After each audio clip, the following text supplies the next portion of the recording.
Plus qu'un défi, la technologie est aujourd'hui une opportunité pour le monde. Selon les participants à ce panel du World Policy Conference, la consommation des technologies n'a pas seulement changé les usages, mais aussi les modèles de business ainsi que les systèmes de gouvernance.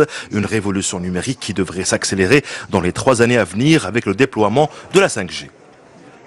Il y a l'arrivée de la 5G, pas pour tout de suite, mais qui va complètement révolutionner l'accès aux données, puisque de votre iPhone ou smartphone, vous allez avoir accès à la plus grande bibliothèque de connaissances possible. La deuxième chose, c'est que les nouvelles technologies, les sensors, les caméras, le stockage qui va être gratuit et illimité, et surtout la nouvelle génération de puces quantiques, va multiplier les puissances de calcul par 1 million.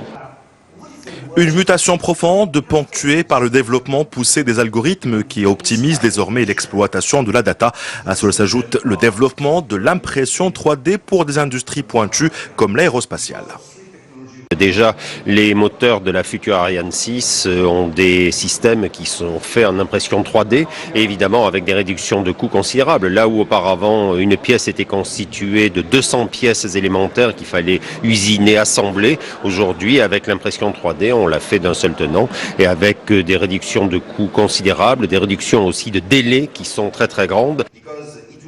Une chose est sûre, la technologie est la nouvelle arme économique, un domaine qui est d'ailleurs au cœur de la guerre commerciale entre Pékin et Washington, une digitalisation qui a également révolutionné la notion même de la démocratie.